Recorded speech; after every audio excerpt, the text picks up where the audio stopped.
Today we're focusing on one of the more active ransomware as a service operations in circulation. It is Qilin ransomware. This threat is often overshadowed by names like Lockbit or Black Cat, yet its operators have established a solid foothold in the ransomware as a service market. Specifically or particularly due to their customization options, affiliate freedom, and aggressive double extortion playbook. I have talked about the developers and the creators of the Qilin ransomware in my other channel. If you want to check out the history of Qilin ransomware group, how they operated, how they evolved, and what are their hacking operations across the globe, you may check out this video on my other channel. Qilin is a modular ransomware as a service platform written primarily in Golang with a focus on flexibility. Usually, as we know, Qilin's authors or developers provide affiliates with customized builds, allowing them to pick target extensions, also ransom node formats, excluded directories, also encryption strategies, and guess what? Even negotiation workflows with victims. The structure of the Qilin ecosystem is similar to modern ransomware groups. So first, you get a dedicated leak site, next, dedicated negotiation portals, a group of paid affiliates conducting intrusions, and most importantly, a financially motivated exfiltration before encryption tactic. So Qilin stands out because its payload is highly configurable and performs very fast file encryption.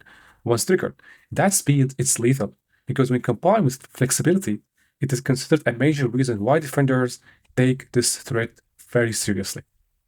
Now let's look at recent intelligence trends and stats about Qilin ransomware. You see, Qilin is active or started around mid-2022 with increased visibility spotted around 2023 and 2025. Qilin primarily targets healthcare systems, manufacturing companies, financial firms, service providers, and municipal organizations. Qilin actually has spread itself globally with heavy concentration in Europe, Middle East, and parts of Asia. And guess what? Dozens of confirmed victims listed across the last 12-18 months with a consistent pattern of monthly postings. I spotted a pattern of how Qilin infects victims. Well, first you get compromised RDP credentials, admin stuff, VPN credentials that lack multi-factor authentication, phishing emails containing malicious attachments, and of course, as always, exploitation of 0 days and vulnerabilities in public-facing servers. Now, after Qilin infects the victims, there are a couple of exfiltration methods where Qilin exfiltrates the data before encrypting. So you get first customized scripts that exfiltrates data to C2 servers, load balanced binaries, cloud storage accounts, and as always, direct outbound SMB tunnels. It is actually an established ransomware as a service ecosystem with continuous activity, evolving tooling, and a strong, as we saw, affiliate base. Now, let me walk you through how Qilin infects the victims or overview of the infection process. First, it is the initial access phase. Affiliates, or those who spread the ransomware to victims, often gain access or foothold through a variety of tactics I have covered before. I mentioned some of them. First, the global tactic, or the most famous tactic, is phishing emails delivered through malicious documents. Then you get installer-based droppers, stolen or default credentials through VPN or RDP, and exploiting vulnerable or public-facing servers. You see, at this stage, the attacker is focused on landing inside the network in a quiet fashion, if possible. Next, after gaining access or maybe execution of the loader or the payload. Once the attacker gets access to the compromised victim, the attacker first, before encrypting the workstation, pay attention here. Before encrypting the workstation, the attacker deploys the Qilin loader or the final payload and tries to exfiltrate data. You may see strange things such as obfuscated PowerShell, DLL sideloading, executables dropped into temporary folders, or even scripting engines such as maybe WScript or Microsoft executable HTMLs abused for execution. This is typically where command line obfuscation and lolbas or lolbins start appearing in your environment. So the last step here is privilege escalation and discovery. The affiliate attempts to map the environment and escalate privileges, maybe through credential harvesting and a couple of RaaS methods such as AD enumeration and driver mapping. Through this, the attacker identifies valuable systems, backup servers, domain controllers, and the list goes on. All right, now let's talk about indicators of compromise. First, we have file and encryption indicators. These actually show as massive or mass file renames that happen within seconds. You could see unusual extensions. You could also see dropped ransomware nodes such as recover files or Qilin readme. So if you see hundreds of those appearing across directories, it indicates that your endpoint or your computer was infected with Qilin. Next, we have process indicators of compromise. You will often catch commands and processes such as VSS admin deleting shadow copies, the use of WMIC to delete shadow copies as well. Also, you should look for CMD spawning PowerShell, run DLL, running DLLs from temp directories, also Office applications spawning scripting engines.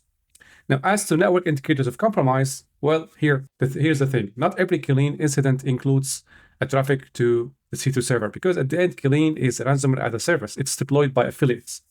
But when Qilin does show network activity, you will typically see things such as outbound HTTP post request to newly registered domains, also large outbound transfers before encryption. And in some cases, you could see suspicious SMB or RTP sessions from compromised accounts. These connections are established to exfiltrate the data to the attacker's C2 servers before the actual encryption happens. Now, let's talk about behavioral indicators of compromise. And this is where the ransomware exposes itself, even if the payload is new. You should look for sudden burst of high entropy writes. And also, you should be aware that sometimes file modifications, large file modifications, over maybe 500 or 1,000 file modifications within a minute is a very strong indicator that there is a ransomware activity taking place. Of course, ransomware node propagation, and attempts to stop backup services. These are typical indicators of compromise, not only tied or bounded by Qilin, but across all ransomware samples I've seen. These behavior patterns are extremely consistent, specifically with Lockbit, Qilin, and other popular ransomware infections. Now let's talk about the real-world incidents here, where Qilin hit large enterprises and government institutions. So for the first case is the Yorkshire and North East Ambulance Service in the UK. So here in 2023, Qilin posted patient data belonging to parts of the UK's ambulance service on their leak site. Investigators said that the attackers obtained and published sensitive information, including patient records and staff documentation. And the last thing I want to talk about in this video here is why Qilin ransomware, Qilin specifically, is actually a feared ransomware. Well, first, because it is a ransomware as a service with highly skilled affiliates. Just like Lockbit or Blackout, affiliates do the intrusion work. Okay, some affiliates are extremely capable. They can do AD enumeration, lateral movement, exfiltration. They know what they're doing. Some of them, they're not that highly skilled, but most of the affiliates are highly skilled. They can easily propagate the ransomware samples. Next, Qilin is highly configurable. Affiliates can customize ransomware nodes, encryption speed and targets, exclusions, services to kill, backup destruction tactics. That flexibility makes detection very hard. Every build or every sample looks a little bit different from the previous one. And this makes the job of antiviruses, endpoint ADRs very hard. The third thing that makes Qilin very feared is that it uses fast encryption routine. Once it begins, encryption happens very fast. On many networks, it can encrypt file shares before even the SOC team receives a correlated alert on their SIEM dashboard. And the fourth factor here is the double extortion concept. Modern Qilin intrusions often involve credential theft, lateral movement, exfiltration of hundreds of gigabytes of data before the encryption happens, which means even if you restore from backups, your data is still hostage, right? And the fifth factor here is that the Qilin ransomware group is by far the most consistent group across all ransomware groups we have seen. Some ransomware crews burn out after 6 months. And here, Qilin has shown continuous activity over multiple years, and they update tooling very frequently. And the last thing here about Qilin is that their targets are not random. Okay, they do not hit someone, just individual from the street or someone else. They often target healthcare organizations, government institutions, financial agencies, manufacturing, logistics, and supply chain companies. These are sectors where downtime is actually expensive, costly. All right, that's everything for now. Stay alert, keep your detections sharp, and I will see you in the next breakdown.